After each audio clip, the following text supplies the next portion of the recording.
You're listening to the third series of Behind the Rhymes, the mountain we all climb, with me, Maya. And me, Andrew.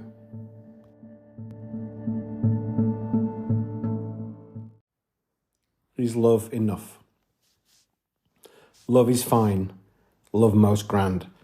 Love is a single instrument playing in a larger band. Love is ecstasy. Love is great. But can love ever put food on your plate? Love is gold. Love sparkles. The news spoke of its power. Credit crunch not needed in a lover's credit crunch. Go with your instincts. Go with the soul's hunch. Love is the inky footsteps. Love words on the flesh of a tree. On a great book's pages. Wisdom of sages. Relationships, the chapters about love's masters. Their triumphs and spectacular disasters. Love is the way you want it to be. Love, they say, has no fee. But don't settle for less. Take the best deal. Be happy, love large, and be free. What lies behind these rhymes, Andrew? Well, I mean, there's a long history of love poetry. There's a long history of love music, of art in general. And this was my own take on how to define love, how I thought love should be defined. And there are obviously some references in here as well, but it's essentially what I think love is. And asking the question, is it enough? Is love on its own enough? Since the beginning of time, man, woman, thought about this. What is love? What is this strong power that draws people together? And this is your take on it. So is love enough? No. I think ultimately it's not. Love is a start. Love is a start of something, but it's not enough. No, there has to be more than love because, we talked in previous podcasts about this journey of relationships, and love fluctuates as well during a relationship, and you can't always love people sort of all the time because of the way you feel or the way they are or something they say or something you do. So it's not enough on its own. It's a good start, but other people better than me have written about love, and I've tried to capture that in this poem because love is actually free. It doesn't cost anything. It's free. There is a theory that you need to love yourself before you can love other people. Do you subscribe to that? I absolutely do subscribe to that, and I didn't always think that way. I think you do have to love. It's one of those real cliches, isn't it? Oh, you look in the mirror and you must love yourself. But you really do have to love yourself, because if you don't love yourself and you start in a relationship, you may accept less than you're actually worth. And that can lead to real problems that I've seen in my own relationships, in other people's relationships as well, is that you do have to love yourself. It's the start, basically. And we say this, and I know it's not easy to do. It's not easy to do as well, to love yourself and all the imperfections that we have as human beings. It's not easy. So are you saying that once you accept your own imperfections, you're more open to loving another imperfect person? I think you have to accept, and I certainly accept, that people are not perfect. We are imperfect, all of us.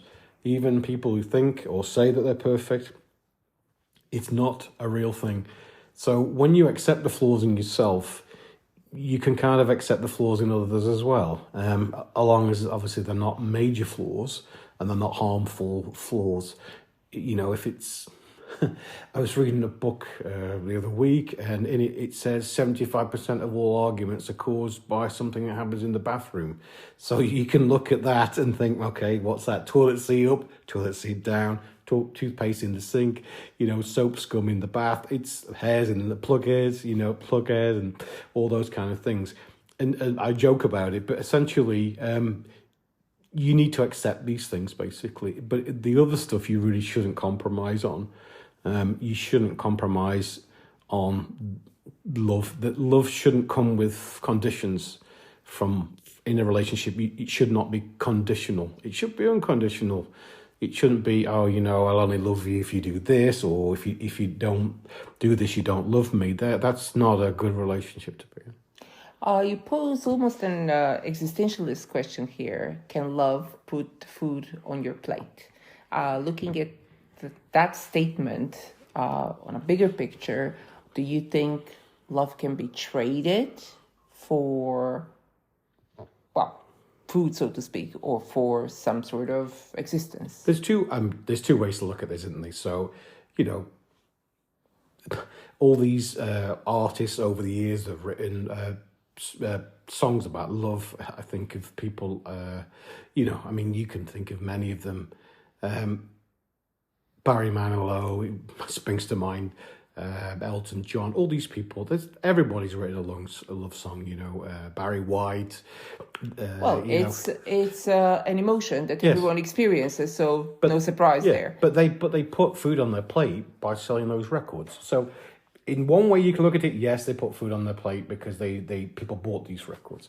The other way to look at it, which I think is more what you're aiming at when you make that question, is people who perhaps sell things for love. I mean, yes, that's the context in which I put the question. Yes, I guess that's a really tricky one to answer. I mean, I'm not very familiar with that. I've never sold love in that way, but I know what you're saying in society. But I would argue maybe that's not real love. It's, some people get confused between sex, for example, and love. And sometimes they can be two different things, although they also can be connected in a healthy relationship as well. And both comes with emotions, and I don't know. I think the gist of this poem is you shouldn't settle for less, basically. Yes, you say that very nicely in the end, that you should be happy, love large, and be free. Now, being free and being in love, some people think that those two are contradicting, but you don't seem to think that. You seem to think that it's possible to be both in love, to love truly, and to be free. I have my own experiences in relationships. Sometimes you're in a relationship and you're not free for whatever reason. And all I can say is my experiences are that it's both possible to end up in a relationship like that, which is not always very healthy, or you can end up in a relationship where you do have room to be free. And it's not total freedom to do whatever you like because you have somebody else to consider in that relationship. But it's enough space to be yourself. It's about being yourself. And it's not, we all make compromises in relationships. There's always slight changes that people make. But essentially, you should never have to change yourself too much if you're going to be with somebody. And again, if that happens, maybe that's not the right person to be with. Are you in love? Yes. Now that we've discussed the meaning of this poem, Is Love Enough, would you like to read it for our listeners again, please? Is love enough? Love is fine, love most grand. Love is a single instrument playing in a larger band. Love is ecstasy, love is great. But can love ever put food on your plate? Love is gold, love sparkles. The news spoke of its power. Credit not needed in a lover's credit crunch. Go with your instincts, go with the soul's hunch. Love is the inky footsteps, love words on the flesh of a tree, on a great book's pages, wisdom of sages, relationships the chapters, about love's masters, their triumphs and spectacular disasters. Love is what you want it to be. Love, they say, has no fee. But don't settle for less. Take the best deal. Be happy, love large, and be free.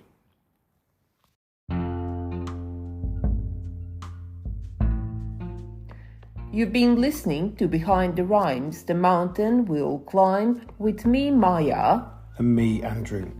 You can find all poems from this series in my book, From the Mountains to the Waterfall, of Love and Relationships, which is available to buy at Amazon and Waterstones, where you can also find my first book, After the Applause.